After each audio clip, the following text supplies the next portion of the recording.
ஓவரா சவுண்ட் விட்ட விஜயாக்கு முத்து என்ன ஷாக்கிங் கொடுக்குறான், அடுத்த சம்பவம் என்னவா இருக்க போகுது அப்படின்றது எதுவுமே தெரியல. மனோஜ் வந்து ரோஹிணி கொடுத்த பிரச்சனை போதாதுன்னு இப்போ புதுசா ஒரு பிரச்சனை ஒன்று வந்திருக்கு. அந்த நேரத்தில் இவங்களோட மகனுக்காக வேண்டி விஜயா வந்து புது பஞ்சாயத்துல வந்து சிக்க போறாங்க. ஒரே ஒரு கையெழுத்து தான், ஒரு ஈகோனால ஒரு நிமிஷத்துல இந்த குடும்பத்தோட எதிர்காலமே வந்து சிதற போகுது. மகனுக்காக அப்படின்னு நினைச்ச விஜயா பண்ண இந்த ஒரு விஷயம் அவளுக்கே தெரியாம பாத்தீங்கன்னா குடும்பத்தையே வந்து கடன் குழியில வந்து தள்ள போகுது. ரோஹிணி போனதுக்கு அப்புறம் பஞ்சாயத்து வந்து முடியவே இல்லை. இப்போ விஜயா எடுத்த ஒரு முடிவு அடுத்த எபிசோட்ல வந்து வெடிக்க போற பாம்பா மாதிரி இருக்குன்னு தான் சொல்லணும். பாசம் நினைச்சு இவங்க பண்றாங்க, பட் அது ஒரு பேரழிவா மாறும்னு இப்படி உங்களுக்கு தெரியவே தெரியல. இன்னைக்கு எபிசோட்ல வந்து அதுக்கான லைவ் எக்ஸாம்பிள் தான் வந்து கிளியர் கட்டா வந்து காமிச்சிருக்காங்க. இந்த கையெழுத்து மட்டும் இல்லைனா எல்லாமே வந்து சரியா போயிருக்கும். ஆனா விஜயா இப்ப பண்ண காரியனால சீரியலோட போக்கையே வந்து மாத்த போகுது. என்ன நடந்துச்சு அப்படின்றத வாங்க டீட்டெயிலா பார்க்கலாம்.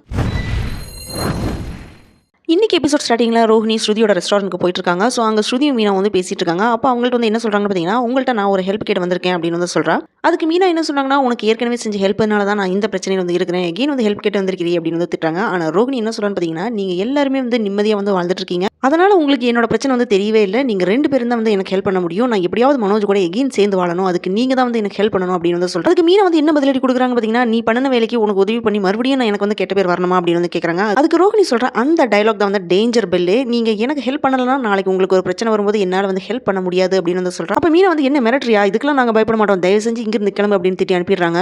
அப்ப ரோஹிணி வந்து வெளியே போகும்போது அவளோட ஃபேஸ்ல பாத்தீங்கன்னா, நீங்க எல்லாருமே என்ன கைவிட்டுட்டீங்க, ஆனா நான் வந்து கைவிட மாட்டேன் அப்படின்னு ஒரு உறுதி வந்து இருக்கு. இது கண்டிப்பா கண்டினியூஷன் மாதிரி தான் வந்து இருக்கு. அங்க அண்ணாமலை வீட்டுக்கு அவரோட அம்மா வந்து வந்திருக்காங்க. ஸோ அவங்க வந்து திடீர்னு வந்ததை பார்த்த உடனே எல்லாருமே வந்து ஷாக்கிங்ல வந்து இருக்காங்க. அப்ப அவங்க என்ன சொல்றாங்க பாத்தீங்கன்னா, மீனா திடீர்னு மயங்கி விழுந்த விஷயம் வந்து தெரிஞ்சுதான் வந்தேன் அப்படின்னு வந்து சொல்றாங்க. நல்ல வேளை ரோஹிணி விஷயம் தெரியல அப்படின்ட்டு எல்லாருமே மனசுக்குள்ள வந்து நினைச்சிட்டு இருக்கும்போது தான் அண்ணாமலோட அம்மா இன்னொரு விஷயத்தை பத்தி வந்து சொல்றாங்க. அது என்னன்னு பாத்தீங்கன்னா, எனக்கு எல்லா விஷயமே தெரியும் அப்படின்னு சொல்லி எல்லாருக்குமே ஷாக் அடிக்கிற மாதிரி வந்து சொல்றாங்க.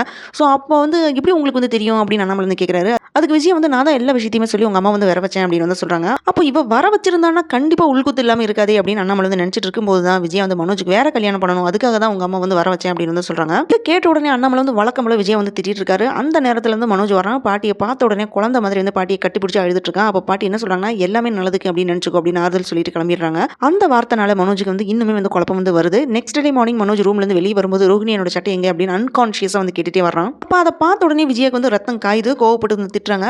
வீட்டில் இருக்கிற எல்லாருமே வந்து காமானி எக்ஸ்பிளைன் பண்றாங்க. பாத்தீங்கன்னா இந்த வீட்டில் வந்து 2 வருஷமா வாழ்ந்திருக்கா, ஸோ அந்த நினைவு வந்து வீட்டில் இருக்கும், அதனால தான் மனோஜ் எப்படி தெரியாம கூப்பிடுறது ஒன்றும் தப்பில்லை அப்படின்னு வந்து சொல்றாங்க. அதுக்கு விஜய் என்ன சொல்றாங்கன்னா, அந்த ஏமாத்துக்காரோட போட்டோ வந்து வீட்டில் இருக்கிறனால தான் இவன் வந்து எவளையும் வந்து நினைச்சிட்டு இருக்கான் அப்படின்னு ரோஹிணியோட கல்யாண போட்டோவை தீ வச்சு கொளுத்த சொல்லிடுறாங்க.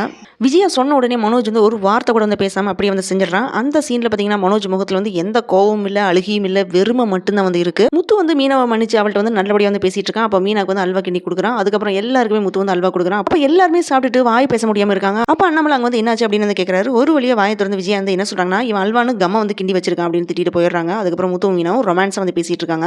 நெக்ஸ்ட் டே மார்னிங் மனோஜுக்கு கடன் கொடுத்த ஃபைனான்சியர் வீட்டுக்கு வந்து ரோஹிணி வீட்டு விட்டு போனது எனக்கு தெரிய வந்துச்சு. நான் அந்த பொண்ணை நம்பிதான் வந்து கடனை கொடுத்தேன், உங்க பையனுக்கு வந்து சொந்த அறிவே வந்து கிடையாது, அவன் ஒரு இழிச்சவன், இவனால வந்து கடன் எல்லாம் வந்து திருப்பி கொடுக்க முடியாது அப்படின்ற நம்பிக்கையில தான் எல்லாத்தையுமே வந்து அசிங்கப்படுத்தி வந்து பேசிட்டு இருக்காரு. ஸோ அதுக்கு அண்ணாமலையும் முத்துவும் அன்னைக்கே வேற மாதிரி பேசிட்டு இன்னைக்கு இப்படி பேசுறீங்களே அப்படின்னு வந்து கேட்கறாங்க. எனக்கு என்னோட பணம் தான் முக்கியம் அப்படின்னு ஃபைனான்சியர் வந்து கிளியர் கட்டா வந்து சொல்றாரு.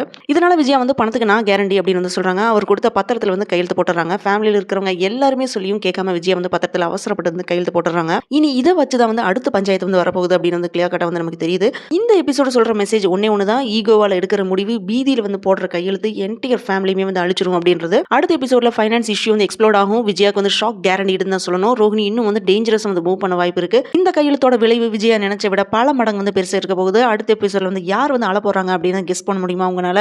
இன்னைக்கு விஜயா பண்ணனது வந்து மகனுக்காக அப்படின்னு நினைச்சிருக்காங்க. ஸோ நாளைக்கு அதே விஷயம் இந்த குடும்பத்தை வந்து சிதைக்க போகுது.